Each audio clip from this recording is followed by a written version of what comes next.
Hi there, Kendra Tolbert here. I'm a registered dietitian and yoga teacher, and I specialize in women's health and fertility.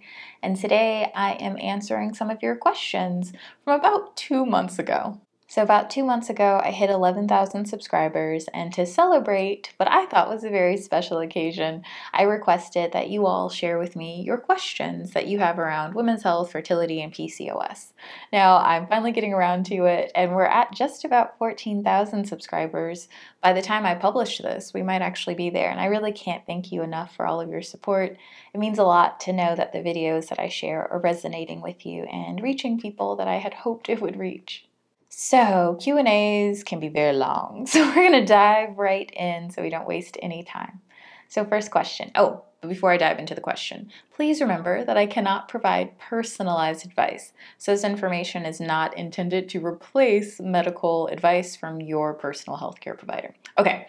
And with that in mind, some of these answers are going to be very general, and hopefully they at least provide a starting off point so that you can have a conversation with your healthcare provider to determine what would be right for you. Okay, let's get into it.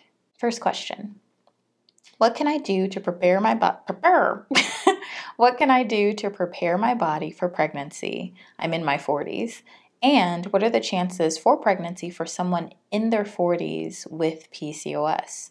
So let's answer that first question of this two-part question first. What can I do to prepare my body for pregnancy in my 40s? The exact same things that I would recommend to someone in their 20s or 30s is what I would recommend to someone in their 40s who's preparing for pregnancy. Make sure, this is where I would say to start, that you have gone to see a primary care provider, an OBGYN, a dentist, possibly a physical therapist, and possibly a mental health care provider. So I recommend starting there because I think it's important that we address all of our health before trying to get pregnant. That way, if there are any underlying conditions, nutrient deficiencies, or any other concerns, you're already addressing those so that you're going into pregnancy, hopefully pregnancy, as strong and as healthy and as resilient as possible, because pregnancy ain't easy. And trying to conceive sometimes isn't so easy as well. So you want to go in as prepared as possible. So meet with those people, have those appointments first. And one of those I mentioned, dental, I think I said that right. I did say go see a dentist. It's super important and something that we don't talk about nearly enough in overall health, but I also think in fertility specifically, because there's actually some research linking periodontal disease and risk of infertility. And I think this is what the research says, there's this association between the inflammation that can occur in your mouth and systemic inflammation. And so there's a possibility that if you have unchecked things going on in the mouth, it's having an impact, of course, on the rest of your body because everything's connected, right? So dentistry, super important, and something I think maybe we'll do like an entire video just on like oral health and fertility. I think that could be interesting. What do you think? Yeah? Next part of her question. And P.S., the questions are down here. That's why I keep looking down so you know where my eyes are going. What are the chances for pregnancy? Let's try that again. What are the chances for pregnancy for someone in their 40s with PCOS? Whew, that is quite the question. So I have not come across any research that talks about specifically the chances of conceiving when someone is in their 40s and has PCOS. So I can't even point to research that tells you population-wise this is what it looks like. It might be out there. I just haven't come across it. So if you know where it is, please share it with me. The other thing is that your specific chance is very different than the population sort of data that we have. So often we share these risks and chances, and it's based on groups of people who may be nothing like you, who really can't tell you much about your individual chance. So I would recommend having a conversation with an OBGYN, possibly with a reproductive endocrinologist, to better understand where your health and your fertility stands, rather than taking a look at, well, what happened with this person or what happened with this group of people, because you were you and you were not them. I hope that made sense, and I hope that at least points you in the right direction. So next question. I have Hashimoto's, and my levels, I'm assuming this person was referring to their thyroid levels, are now controlled. Are my PCOS symptoms from my PCOS, or could they still be from my thyroid? Now, again, I can't say because I haven't looked at your medical history and your medical records or your lab, so there might be some things that, one provider would say, hey, this is now normal, and another provider would say, it's not quite where we'd want it to be. But based on the fact that you said your levels are now controlled, and it seems like your Hashimoto's is controlled, my assumption would be that if you're still experiencing symptoms that are related to PCOS, then it's due to the PCOS. Again, you'd have to talk to your provider to better understand what exactly is going on with your body.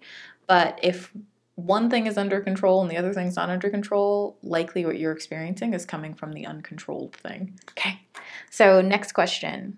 Is PCOS a lifelong condition? Yes, it is a chronic condition, and currently there is no known cure. I did an entire video about this. I'll make sure to link it below. But because there's no known cure, it's something that once you're diagnosed with, you will have for the rest of your life. Now, that doesn't mean that you will experience the symptoms of it for the rest of your life, and that doesn't mean that you are doomed to experience all of the increased risks associated with it. So it doesn't mean that you will absolutely, sometimes I hear people say things like, oh, you have PCOS, you won't be able to get pregnant. It's like, no, there's an increased risk of infertility, but that doesn't mean an absolute risk for each individual who has that condition. There's an increased risk for diabetes, but that's not an absolute risk for everyone who has PCOS. So if you are managing the symptoms, if you're managing the root causes, there really is no reason to believe that even if you have the diagnosis, that you will experience all of the detrimental effects of having the diagnosis for the rest of your life. So it's really important to understand what's going on with your body and to address it because it is a chronic condition. And whatever you choose to address it with, I hope that they are sustainable things and not quick fixes because it's a chronic condition. So you will need to manage those symptoms and those underlying driving factors for the rest of your life in order to stay in good health. So I hope that answers your question.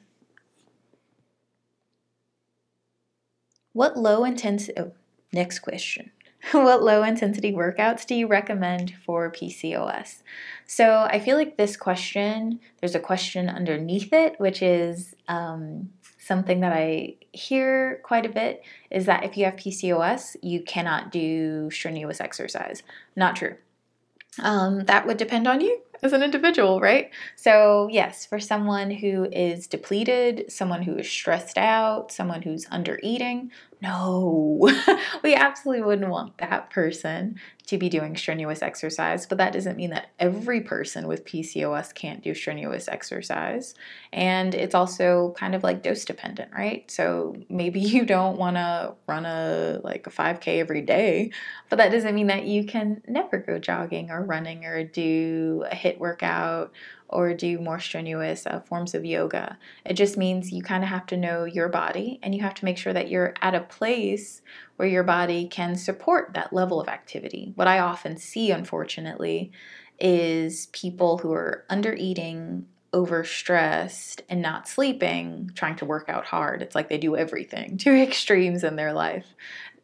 That, not such a good mix. But otherwise, if you are at a place where your body's feeling good and you want to move a bit more, with a bit more force, have fun, enjoy it. Now, back to her question. What low intensity workouts do you recommend? Of course, I recommend yoga. Of course, there are also more strenuous types of yoga, but I'm a huge fan of just like the slow flow, restorative, yin.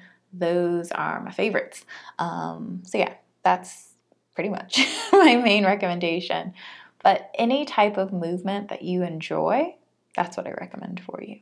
So I can list some, so maybe you have some new ideas if you haven't considered them. Pilates can be fun, bar, actual dance classes. Like you don't always have to do dance dance-inspired workouts. You can actually take a dance class if you want. So ballet, jazz, Afro-Cuban. I love Afro-Cuban. I miss New York. Best dance classes ever.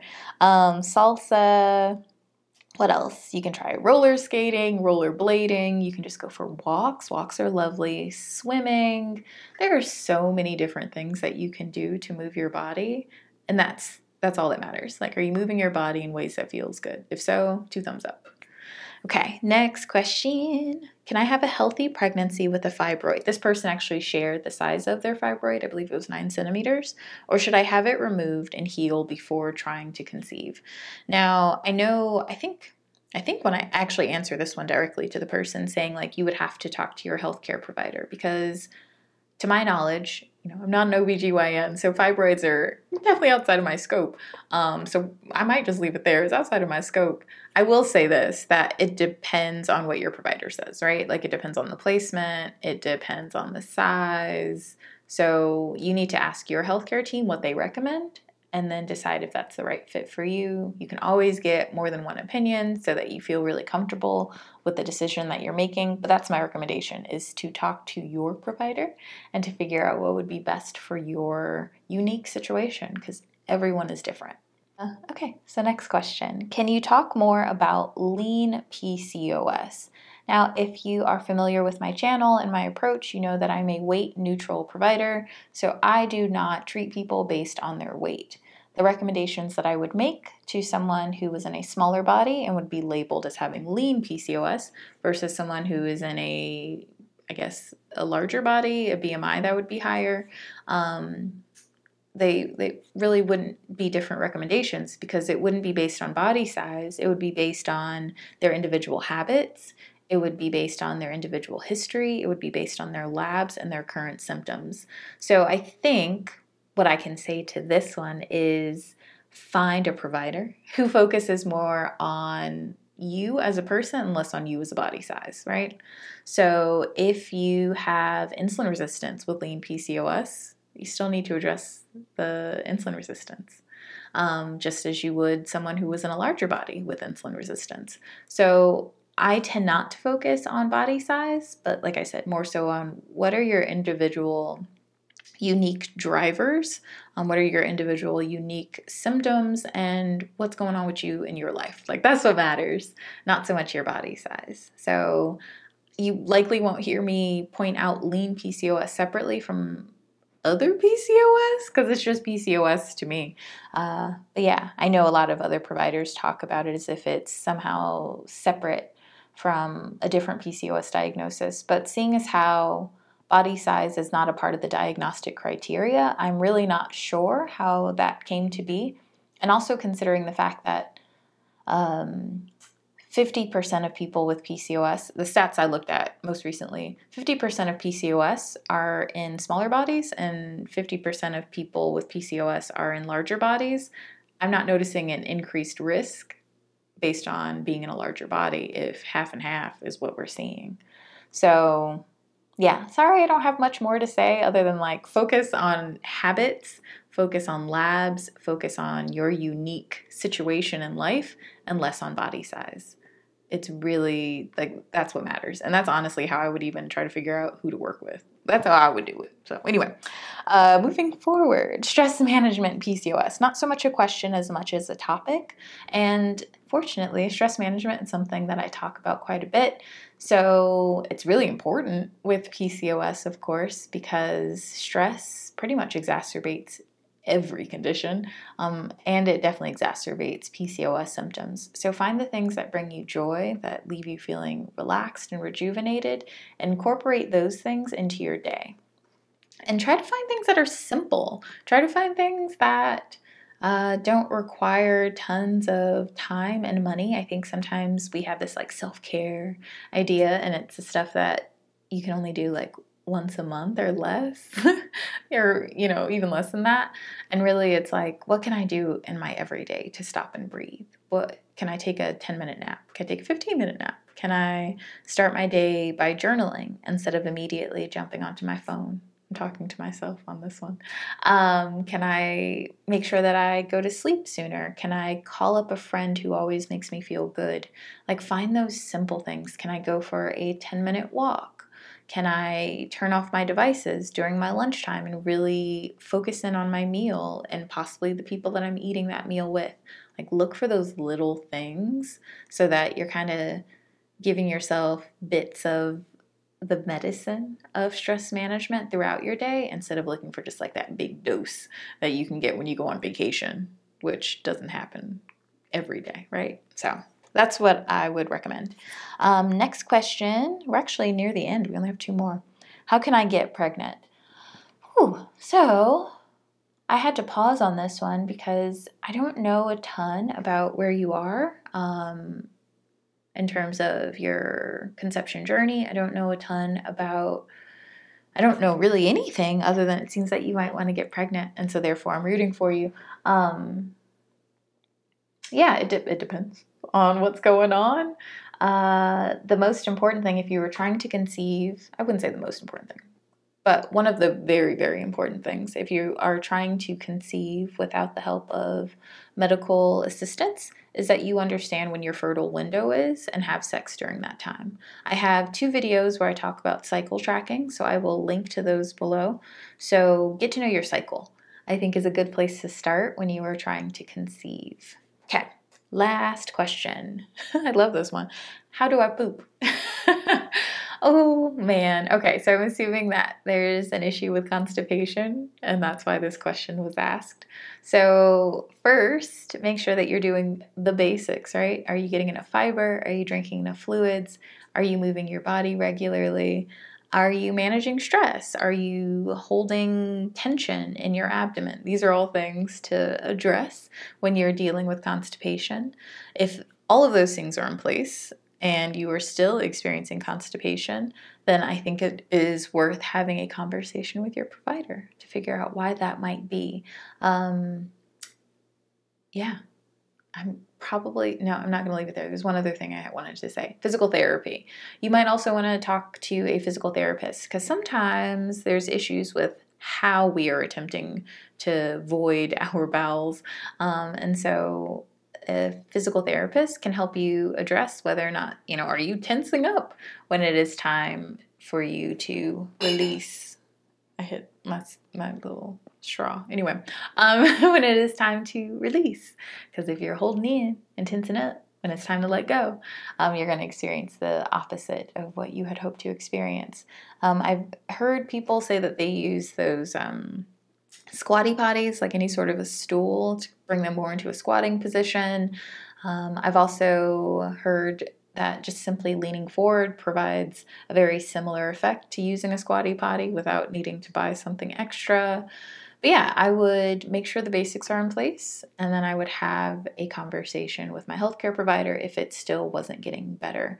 I would not recommend using laxatives without first talking to your provider, because you also don't want to become dependent on those laxatives. So those like Smooth Move, am I allowed to say specific brands if I'm saying don't use them?